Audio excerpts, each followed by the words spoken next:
स्वागतम स्वागतम स्वागतम। हमारे बीच में आज हमारे महाराष्ट्र के जो मिनिस्टर श्री मुनगंटीवार जी, बिजनेस मिनिस्टर, सबसे पहले हमारे बीच में हमारे जो मिनिस्टर श्री सुधीर मुनगंटीवार सर हमारे बीच में, अंडमान निकोबार सर, आपको हमारे फिशरमैन कम्युनिटी की तरफ से स्वागत। और हमारे बीच में जो हमारे प्रदेश अध्यक्ष श्री अजय बैरागी जी है, हमारे बीच में हमारे जो लोकसभा इलेक्शन के कन्वीनर श्री एल मूर्ति जी, और हमारे बीच में जो हमारे जो सीनियर लीडर विनोद जी है, स्टेट वाइस प्रेसिडेंट, और हमारे बीच में फिशरमैन सेल के कन्वीनर श्री हेमराजू जी है। तो सबसे पहले हमारे जो आज का जो फिशरमैन कम्युनिटी का पहला मीटिंग है, कुछ समय लेट हो गया और हमारे बीच में सर आए हैं।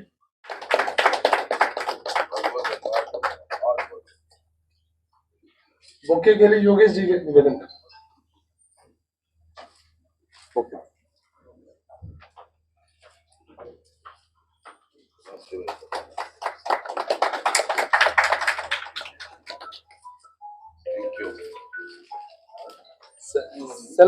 सेल्वम जी से निवेदन करता हूँ हमारे प्रदेश अध्यक्ष को शॉल से सम्मान करें।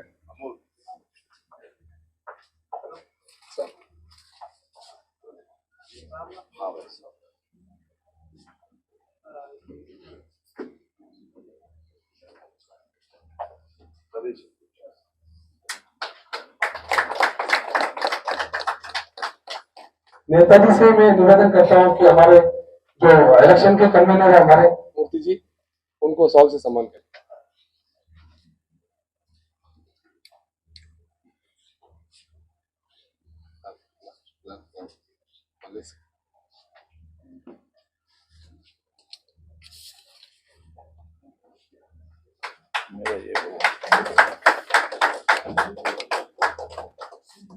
मल्ले जी से निवेदन करता हूँ कि हमारे लोकसभा के को कन्वीनर जी विनोद जी को सॉल से सम्मान करें।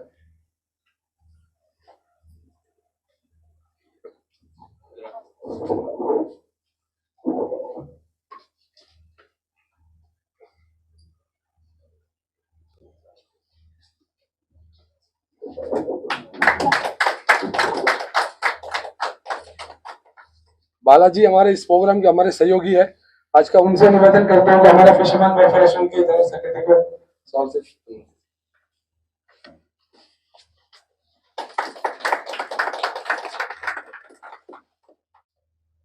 मंचासीन हमारे बीच महाराष्ट्र के मत्स्य विभाग के मंत्री माननीय सुधीर जी,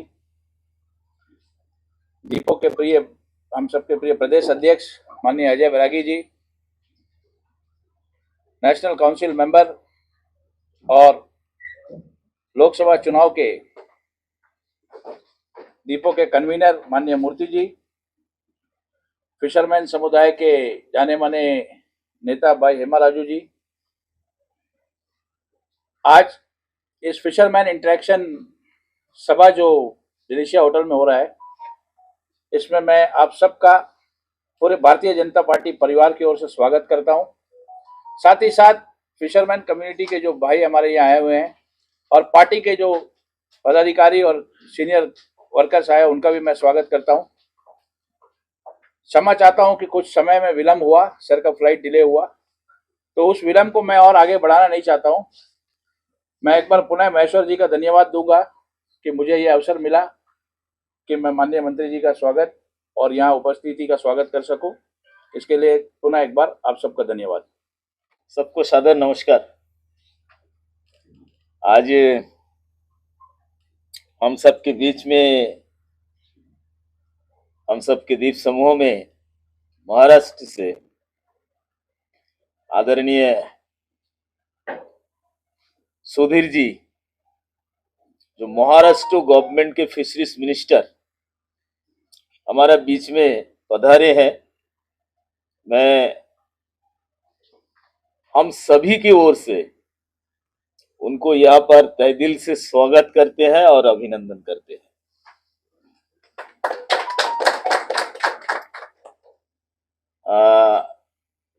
जैसा मोहन जी ने बताया, थोड़ा सा विलंब हुआ है, 3:30 का समय था, लेकिन फ्लाइट 1-1.5 घंटा लेट में आए हैं और जिसका कारण यहाँ आने में थोड़ा ज्यादा समय लगा। इसका बाद में महाराष्ट्र मंडल में भी एक कार्यक्रम है, तो हम लोग इस कार्यक्रम के बाद में सीधा वही जगह जाएंगे। मैं यहाँ पर मूर्ति जी हैं, हमारे बड़े भैया मोहन विनोद जी हैं, हेमा राजू जी हैं, महेश जी, मैमुना जी, पालराज जी, बालाजी और आप सभी मीडिया बंधु, सभी फिशरमैन कम्युनिटी के सभी भाइयों को भारतीय जनता पार्टी अंडमान इकाई की ओर से मैं आप सभी को बहुत बहुत अभिनंदन करता हूं, स्वागत करता हूं। हम सबको मालूम है कि हम चुनाव मूड में हैं और आने वाला कुछ दिन में चुनाव होने वाला है। हम सबका लिए एक खुशी का बात है कि अंडमान निकोबार का जो सीट है ये हमारा हाथ में काफी समय रहते हुए ये सीट का डिक्लेरेशन इस बार हुआ, जिसमें हमें बहुत जो है समय मिला। हमारा प्रत्याशी विष्णुपद राय जी है, विष्णु जी काम में उतर चुके हैं। हमारे इलेक्शन मैनेजमेंट कमेटी पूरा तैयारी में अपना प्रोसेस नीचे तक लेके जाने में वो भी लगे हुए हैं। मित्रों, मैं एक दो बात ही बताऊंगा तो जिसका लिए हम लोग का इंतजार है, जिन्होंने यहाँ हमारा बीच में आए हैं और खास करके आपसे रिलेटेड हमारा मंत्री है, उनका मार्गदर्शन और उनका बानी सुनने के लिए हम इधर बैठे हैं। लेकिन मैं एक दो बात ही बताऊंगा। भारतीय जनता पार्टी हमारे यशस्वी प्रधानमंत्री नरेंद्र मोदी जी का नेतृत्व में लगातार केंद्रों में 10 साल सेवा किया और जिनका कार्यकाल में हम लोग देखा, छोटे छोटे अलग अलग संप्रदाय के लोगों को हमेशा उन्होंने याद रखा। अभी अभी हम लोग कोरोना महामारी से भी हम लोग गुजर के आए हैं और खास करके जो फिशरमैन समुदाय है, ऐसे छोटे छोटे जो गरीब समुदाय है, जिनका प्रति हमेशा प्रधानमंत्री जी ने ध्यान आकर्षित किया कि आर्थिक दृष्टि से और आपको जो साधन मिलना चाहिए सरकार से, आपको सरकार से मदद मिले, आप स्वावलंबी बने, ऐसा हमारा प्रधानमंत्री जी का एक सपना हमेशा रहा। और जिस दिशा में भारतीय जनता पार्टी की सरकार पूरा 9 साल केंद्रों में काम किया। विष्णु जी अभी जो संसद का प्रत्याशी है, विष्णु जी पहले भी 3 बार सांसद रह चुके हैं और ये पूरा आइलैंड विटनेस है कि विष्णु जी का समय में कितना काम द्वीप समूह में हुआ। और मुझे पूरा उम्मीद है आप सबका आशीर्वाद से फिर से एक बार विष्णुपद राय जी इस बार सांसद बनेंगे और सांसद बनने का बाद में द्वीप समूह में लगातार काम करेंगे, लगातार सेवा करेंगे।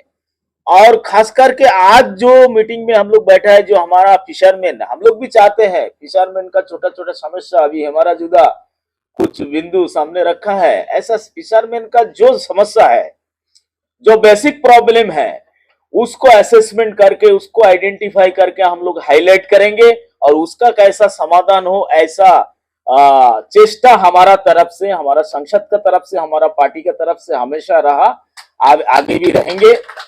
मैं आप सबसे विनती करना चाहता हूं, हम लोग एक सुझाव पेटी रखा है, सजेशन बॉक्स, वो हर जगह में अभी हमारा मूर्ति सर का नेतृत्व में वो काम चल रहा है।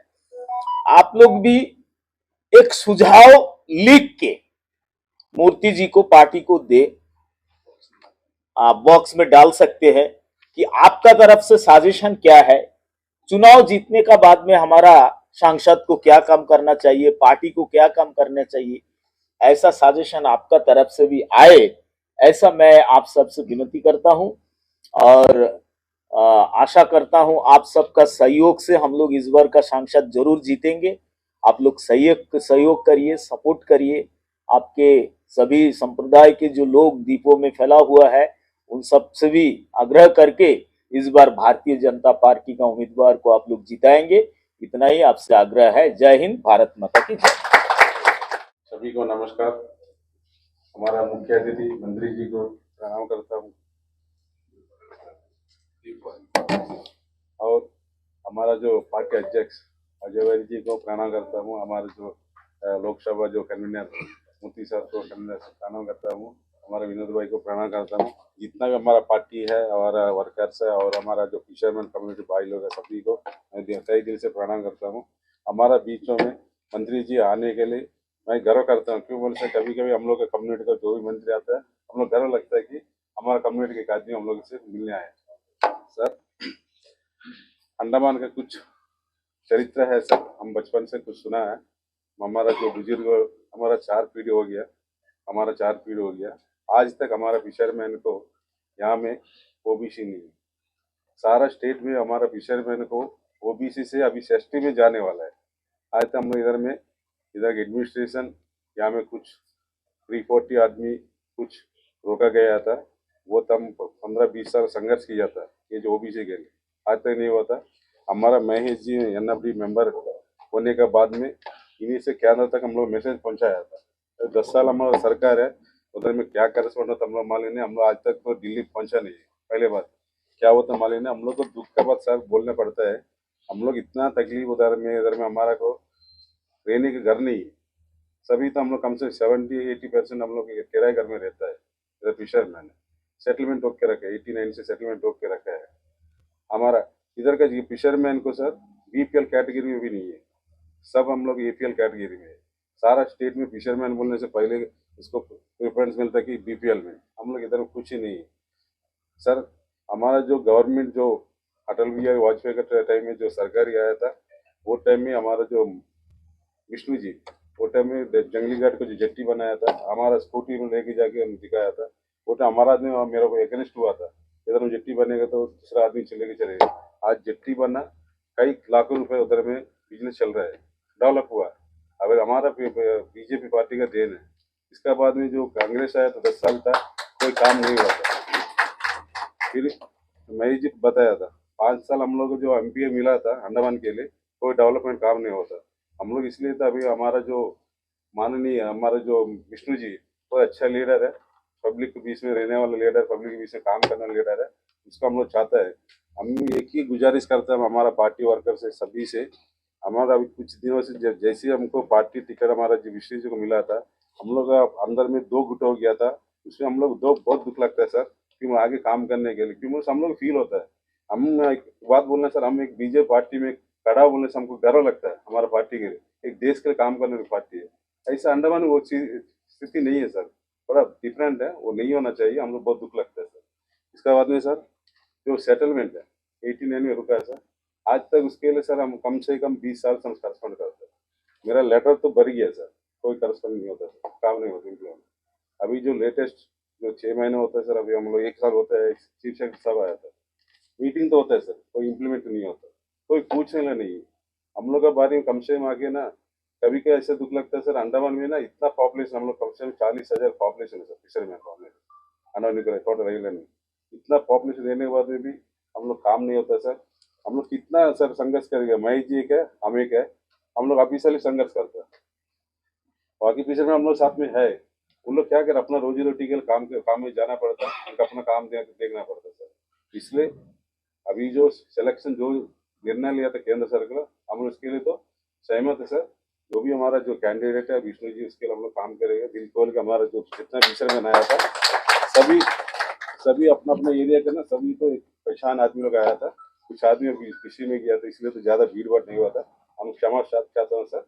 इसलिए सर आप जो भी हम लोग जो पॉइंट रखा सर, 3-4 पॉइंट है सर, इसके लिए भी आपका नेतृत्व में हमारा जो केंद्र सरकार भेज दिए सर, हमारा आपसे यही गुजारिश है सर। हम इसी से हमारा भाषण को समाप्त करते हैं सर। श्री अजय बैरागी जी, यहाँ उपस्थित श्री एल मूर्ति जी, श्री विनोद जी,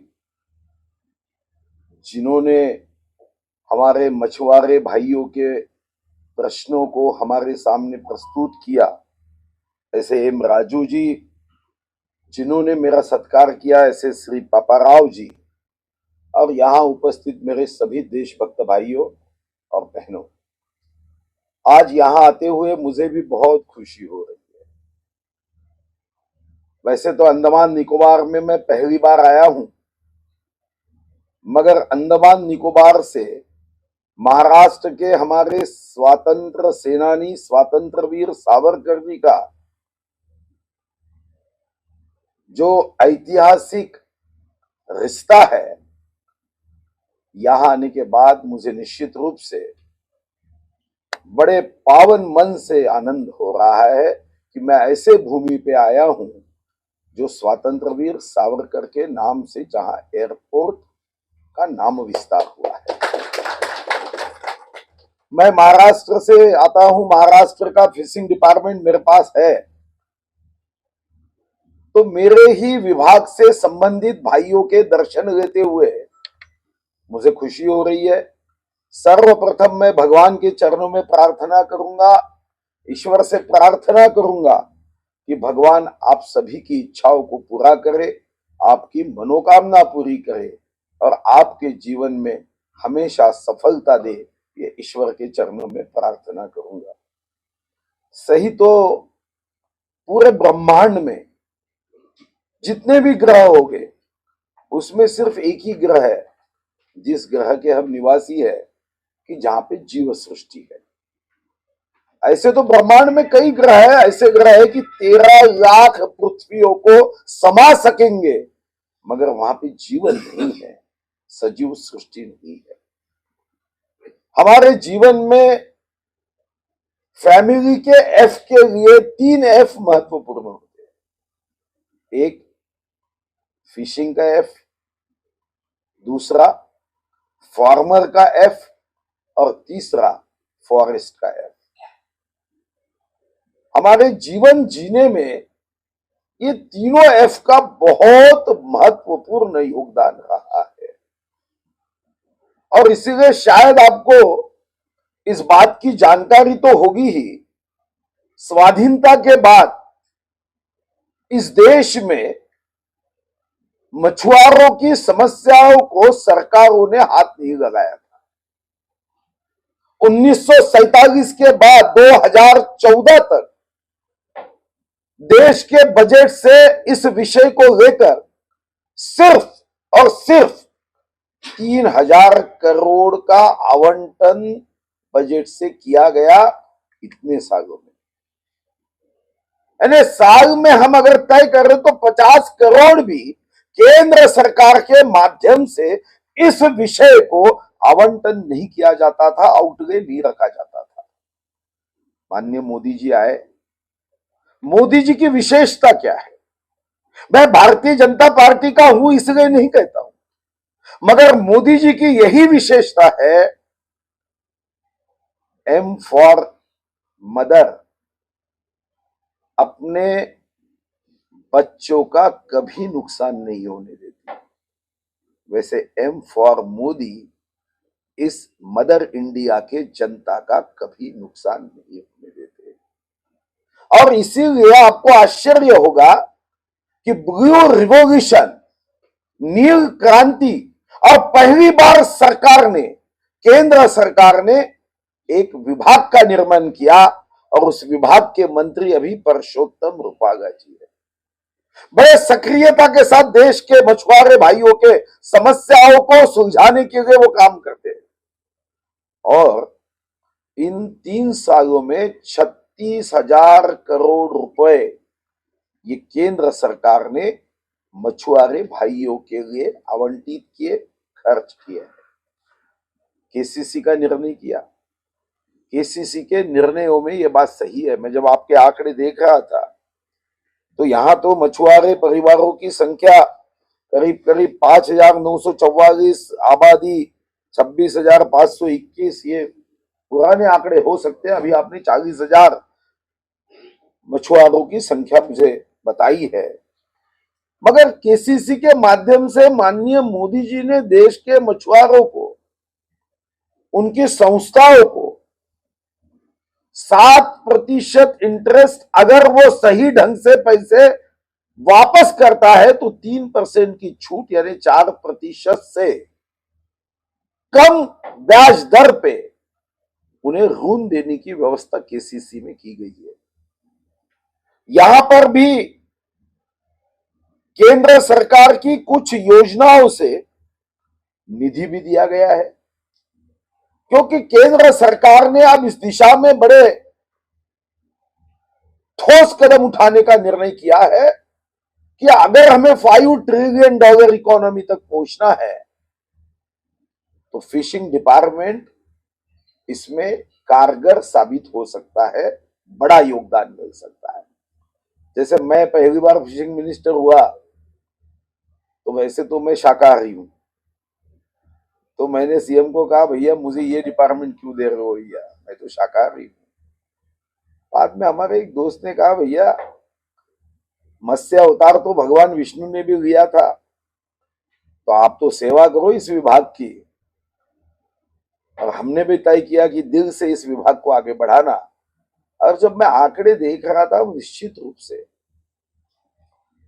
चाहे अंडमान निकोबार का फिशिंग डिपार्टमेंट हो या महाराष्ट्र का फिशिंग डिपार्टमेंट, हमने इस दृष्टिकोण से कभी देखा ही नहीं कि ये भगवान विष्णु का डिपार्टमेंट है तो मां लक्ष्मी इस डिपार्टमेंट में तो जबरदस्त प्रसन्न रह सकती है। अब जब विश्व के आंकड़े लिए तब मेरे ध्यान में आया कि दुनिया में अगर हमने एक्सपोर्ट करने का तय किया तो हमारा देश विश्व में नंबर 1 एक्सपोर्टर बन सकता है। ये भगवान ने हमें क्षमता दी है। करीब करीब 7,500 किलोमीटर का हम समुद्र है। ऐसे कई देश है जिन्होंने भगवान ने उन्हें समुद्र नहीं दिया है।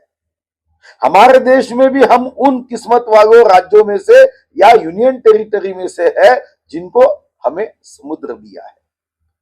हमारे देश में तो 28 राज्य, उसमें से 9 राज्यों को समुद्र है। यूनियन टेरिटरी 8 है, उसमें से 4 यूनियन टेरिटरी को समुद्र है। और मैं जब आपका समुद्र का क्षेत्र देख रहा था वो तो महाराष्ट्र से ज्यादा है। महाराष्ट्र में 720 किलोमीटर है, आपका तो 1912 किलोमीटर का समुद्र किनारा है। आपका कॉन्टिनेंटल शेल्फ वर्ग किलोमीटर ये भी 35,000 किलोमीटर से ज्यादा है। तो ये बात सही है कि आपके प्रश्नों को सुलझाने के लिए आपका मेरा जो सावरकर जी का रिश्ता है, पूरी ताकत के साथ आपने जो प्रश्न यहाँ उपस्थित किए हैं वो सारे प्रश्नों को जहां केंद्र सरकार से संबंध होगा वहां केंद्र सरकार तक, जहां आपके यहाँ के अधिकारियों से संबंधित होंगे उनके अधिकारियों तक ये प्रश्न सुलझाने के लिए निश्चित रूप से मैं पूरी ताकत के साथ आपके साथ खड़ा रहूंगा, ये भी मैं आपको विश्वास देता हूं। ये चुनाव भाई साहब, सभी भाइयों को मेरा आग्रह है कि ये बहुत महत्वपूर्ण चुनाव, ये हमारे भारत को, हमारे देश को, हम अगर जात के आधार पे, छोटे कोई काम के आधार पे ये मतदान करेंगे तो मैं समझता हूं आप तो अंडमान निकोबार से हो, आपको पता है कि ये जो वोट है ना, ये एक शाही का बूंद लगने के लिए, एक शाही का बूंद लगता है हम वोट देते हैं, पर एक शाही के बूंद के लिए हमारे राष्ट्र भक्तों ने, देश भक्तों ने अपने प्राणों की आहुति देते हुए ऐसे करोड़ों करोड़ों खून के कतरे भारत माता के चरणों में अर्पण करने के बाद ये शाही का कतरा है। ये एक शाही के कतरे के लिए नेताजी सुभाष चंद्र बोस आईसीएस होने के बाद अंबानी से ज्यादा पैसे कमा सकते थे, मगर तुम मुझे खून दो मैं तुम्हें आजादी दूंगा का नारा लगाकर अपने प्राणों की आहुति भारत माता के चरणों में दी, तब ये शाही का बूंद लगा है। जब शहीद आजम भगत सिंह मेरा रंग दे बसंती चोला कहते कहते फांसी पे चढ़ गए और उनकी वीर माता को जब पत्रकार पूछते हैं कि आपके बेटे भगत सिंह को फांसी हुई है, तो वीर माता कहती है कि मेरे कोख से या हजारों अगर भगत सिंहों ने जन्म लिया होता तो सब मैं भारत माता के चरणों में अर्पण कर देती। ये उस वीर माता के कहने के बाद तो ये शाही का बूंद है। जब वीर सावरकर जी यही अंडमान निकोबार के काल कोठरी में रहे, अंधेरा है, खिड़की से बाहर देखते तो किसी को फांसी में लटकाया जा रहा है, अन्न में कई कीड़े पड़े हुए हैं, मगर ने मजसी परत मातृभूमिगा भारत माता के स्वाधीनता की कविताएं करते हुए कष्ट, कभी कोल्हू के बैल की तरह उनको लगाकर उनसे तेल निकाला जाता था। कितने कष्ट हुए, कितने कष्ट।